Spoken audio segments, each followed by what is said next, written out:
Kisah tragis kematian preman kampung. Kisah ini terjadi sekitar tahun 1980, di mana preman-preman merajalela, dengan ditandai seluruh badannya dipenuhi tato yang bermacam-macam gambarnya. Pada waktu itu di kampung yang ada di wilayah Depok ada kejadian yang sangat menggemparkan, di mana seorang preman dibunuh rame-rame oleh kakak dan adik keluarga yang menjadi korban pemerkosaan preman kampung tersebut. Awal cerita, di kampung itu ada sebuah keluarga yang harmonis. Namun ada seorang preman yang jatuh cinta kepada istri dari keluarga harmonis itu. Yang namanya preman, kemana-mana selalu bawa golok juga nggak ketinggalan minuman keras yang dibawanya. Suatu hari, preman itu datang ke rumah keluarga yang harmonis itu. Dia menyatakan jatuh cinta pada istri keluarga itu, sebut saja istri keluarga harmonis itu namanya Mintarsih. Tentu saja Mintarsih menolak mentah-mentah, karena di samping ia sudah bersuami, juga memang tidak suka sama orang yang suka mabok. Akhirnya si preman itu pulang dengan rasa kecewa. 2 hari kemudian si preman itu datang lagi dengan menghunus golok, sambil berteriak-teriak memanggil-manggil Mintarsih. Namun saat itu yang keluar suaminya, maka si preman itu marah-marah sambil bentak-bentak suaminya nanyain Mintarsih. "Mana bini loh? Suruh dia keluar," bentak preman itu. Si suami menjawab dengan penuh rasa ketakutan, "Ada di dapur, lagi nyuci piring." Tanpa permisi lagi si preman langsung masuk ke dapur, dan memang Mintarsih ada di dapur lagi nyuci.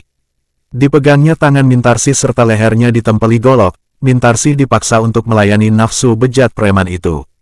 Karena takut, Mintarsih terpaksa melayani preman itu di dapur. Sesudah puas, preman itu keluar sambil sesumbar, "Awas loh. Kalau kalian macam-macam, gue habisin semua keluarga loh." Karena 1 kali telah berhasil, maka 2 hari kemudian si preman itu datang lagi menemui Mintarsih yang kebetulan sedang duduk di ruang tamu. Dengan ancaman golok di leher, terpaksa Mintarsih pun melayani kembali nafsu bejat preman pemabuk itu. Kejadian itu terus berlanjut, bahkan kejadian itu pernah dilakukan di depan mata suaminya sendiri.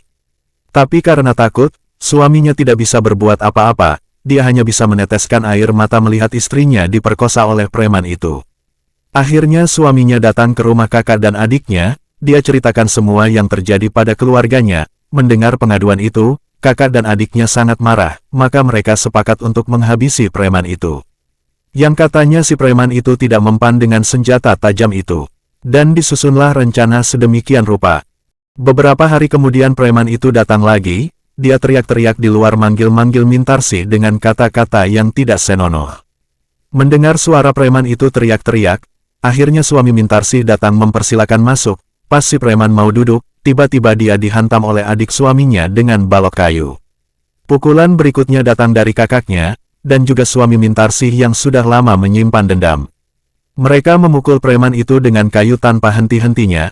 Orang-orang kampung di situ juga timbul keberaniannya, dan ikut memukul juga.